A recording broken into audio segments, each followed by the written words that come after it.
예, 반갑습니다. 스케입니다. 지난번에 제가 학습 효과를 좀 높이고 그리고 수준을 좀 더 이렇게 올리려면은 자기 자신을 좀 알아야 된다라고 하는 어떻게 보면 좀 약간 좀 두루뭉실한 그리고 추상적인 이야기를 좀 했는데, 오늘은 조금 실질적인 이야기를 좀 해볼까 합니다. 제가 현장에서 아이들을 가르치다 보니까 학생들에게서 나타나는 좀 좋지 않은 공부 습관들, 모습들이 좀 보여서 이거 내 얘기인데? 나도 저렇게 공부하는 것 같은데? 라고 느끼게 된다면 고칠 수 있는 좀 기회가 되지 않을까라는 생각에 영상을 좀 찍어보려고 합니다. 보통 이제 첨삭지도라고 하죠. 아이들이 질문을 하게 되면 거기에 맞게 이제 뭐 풀이도 알려주기도 하고, 이제 그것이 어떻게 됐는지 원리도 알려주기도 하고, 공식을 설명하면서 그 문제를 해결할 수 있도록 이제 도와주는 경우가 있습니다. 풀이 과정을 쭉 써오죠. 풀이 과정을 보고, 야, 이 부분이 잘못됐잖아, 여기를 이렇게 고치면 될 것 같고 이거는 이렇게 푸는 문제야 라고 하면은 아이들이 알아서 이제 그 문제를 풀게 됩니다. 저희 학원을 좀 예로 들어보자면, 저희 학원에 중등 수학쌤이 계시고, 그 중등 수학쌤이 파트다 보니까 이제 매일 출근을 하지 않고 업무량도 최대한 좀 제가 부담을 안 주려고 하다 보니까 제가 좀 많이 좀 옆에서 도와주는 경우도 있고, 서브를 좀 많이 좀 하려고 합니다. 그럼 아이들이 이제 뭐 질문이 있으면 가지고 오겠죠. 그러면 그 중등 수학생한테 물어보는 경우도 있지만 저한테 물어보는 경우도 있고요. 그런데 아이들이 저한테 질문을 잘 하는 것 같지는 않아요. 제가 좀 따지기를 좋아합니다. 공부적인 부분에서 그렇다는 거죠. 예전에 한번 이런 경우가 있었어요. 강사 한 2년차, 3년차 얼마 되지 않았을 때죠.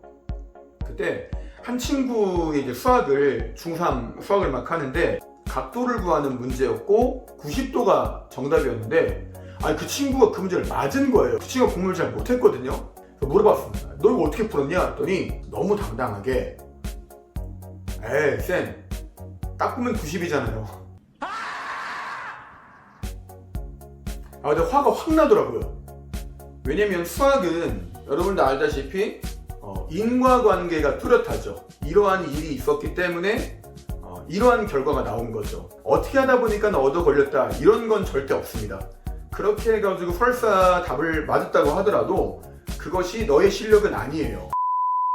그러니까 네가 잘해서 그런 게 아니죠. 소 뒷걸음질 치다가 쥐잡은 격이기 때문에 그런 식으로 공부를 하면 안 됩니다. 무슨 말이냐면 90도라는 정답을 내기 위해서는 이러이러한 과정을 거쳐서 정답에 도달해야 된다는 거죠. 무슨 말을 하고자 하는 거냐면은, 제가 문제를 풀 때 왜 어째서 이게 이렇게 되었고 왜 이럴 수밖에 없었고 이게 이렇게 되기 위해서 필요한 것들이 뭐가 있었는지 굉장히 꼼꼼하게 따지면서 가르쳐주는 편이기 때문에, 아이들이 저에게 첨삭을, 문제를, 지도를 받기를 원하게 되면 저는 아예 원리부터 다 물어봅니다. 자, 이 문제 풀기 위해서는 어떤 원리가 필요하냐, 내가 옛날에 어떤 식으로 얘기를 했었고 어떻게 적용이 되며 이렇게 돼서 이렇게. 피곤하죠. 그냥 아이들이 원하는 건 알았으니까, 뭔 말인지 알겠으니까. 그래서 답이 뭐예요? 아이들은 그렇게 하나하나 따지는 걸 안 좋아해. 학생들은 보통 답을 알기 원해요. 답을 알기 원하고 내가 틀린 걸 빨리 고치기를 원하고 모르는 걸 맞아서 동그라미가 하나 더 늘어나길 원합니다. 점수가 5점 더 올라갔으면 좋겠고 그냥 결과에만 집중을 하다 보니까 실력이 안 늘어요. 이게 팩트죠. 그 문제를 풀기 위해서 어떠한 과정을 거치고 어떠한 개념이 필요하고 어떠한 공식이 쓰여졌는지는 딱히 중요하지 않아요. 됐고 이 문제 빨리 해결해 주십시오. 저한테 그렇게 물어보면 혼납니다.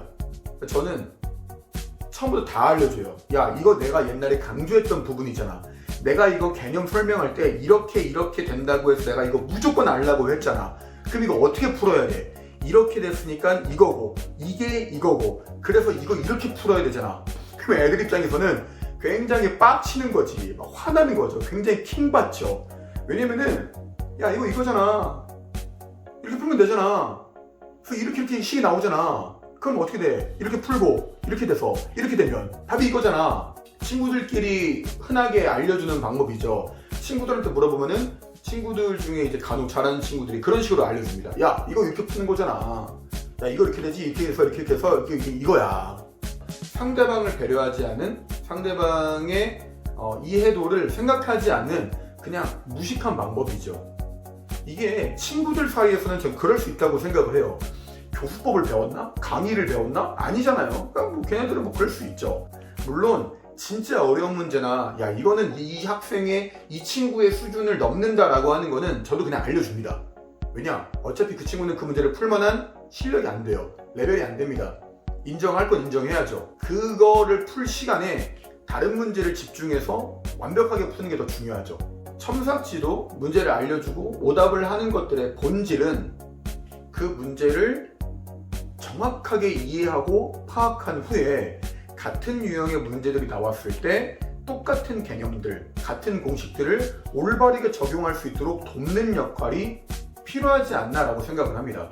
그런 부분에서는 학생들의 자세도 중요하죠.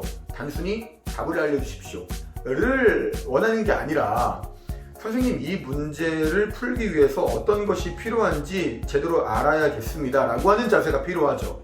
하지만 아이들은 그게 중요하지 않죠. 아까 말했다시피 동그라미가 필요한 거야. 동그라미가. 그죠? 동그라미 많으면 기분이 좋잖아. 얼마나 좋아. 개 좋지. 그 마음을 이해하지 못하는 건 아니지만 그래도 공부하는 자세가 조금은 변해야겠다라는 겁니다. 오늘도 제가 이제 수업을 하고 중2 아이들을 좀 남겼어요. 시험이 얼마 안 남았는데 문제를 많이 안 풀었더라고. 남겨가지고 이제 알려줬죠. 질문 있으면 와라. 왔어요. 이제 알려줬습니다. 야, 요거는 이렇게 풀고 이렇게 풀어서 이렇게 하면 되잖아. 풀더라고요. 답이 나왔습니다. 그 친구가 하는 말이 뭐냐? 쌤, 이거 혼자 하면 안 되는데 왜 선생님 옆에서 알려주는 대로 하면 될까요? 그거 네가 그거 내가 알려준 대로 더 안 하잖아. 알려주는 대로 기본에 충실하고 제대로 된 개념을 알고 문제를 풀면 누구나 할 수 있습니다. 근데 그렇게 하지 않고 그냥 푸는 거야. 마구잡이로 푸는 거죠. 그러니까 답이 안 나오는 겁니다. 정말로 실력을 한 단계라도 올리고 싶다면, 한 문제라도 더 맞고 싶다면, 같은 유형의 문제를 실수하지 않고 맞기를 원한다면 기초부터, 기본부터, 개념부터 차근차근 하나하나씩 스텝 바이 스텝 굉장히 중요한 이야기입니다. 근데 이 작업이 굉장히 귀찮고 오래 걸립니다. 고등학교 올라가서 1학년 때 함수를 배우게 되면 우리가 중학교 때 배웠던 함수는 기본 베이스로 깔고 가야 돼요. 이제 거기 이제 뭐가 등장하냐? 2학기가 되면은 유리함수가 등장하고 무리함수가 등장을 하죠.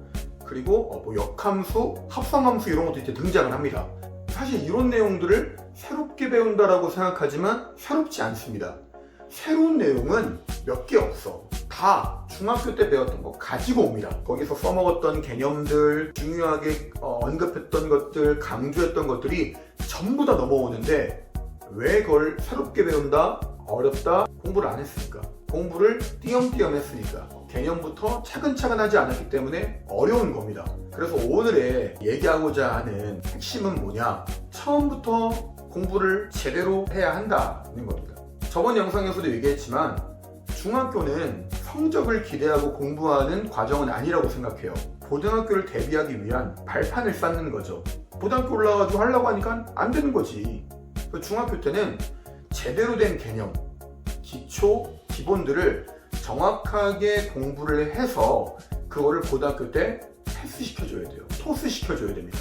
그래야지만 고등학교 올라갔을 때 좀 부족함 없이 공부할 수 있다라는 것을 좀 말씀드리고 싶고, 아까 말했던 것처럼 빨리빨리 결과만 중요시하는 동그라미 하나를 더 원하는 그런 공부법으로 공부하지 마시고, 조금 오래 걸리더라도 당장 실력이 상승하지 않더라도 천천히 돌아갈지라도 차근차근 개념부터 제대로 공부하는 게 가장 기본적인 밑거름이라고 생각합니다. 자, 오늘은 이런 식으로 좀 더 실질적인 좀 얘기를 해봤어요. 정말 필요한 것이 무엇인가? 나에게 부족한 것이 무엇인가? 혹시나 내가 그렇게 공부를 정말 하진 않았는가? 한 번쯤은 좀 뒤돌아봤으면 좋겠습니다. 지금은 좀 늦을지라도 그런 식으로 천천히 공부를 하다 보면 반드시 성과가 나타나는 날이 올 것이고, 그것이 빛을 발하는 날이 반드시 올 거라고 믿습니다. 공부하는 학생들 지치지 마시고 항상 힘내시고 끝까지 롱런에서 원하는 바 목표들 다 이뤘으면 좋겠습니다. 영상을 봐주셔서 감사드리고 지금까지 스케이였습니다. 감사합니다.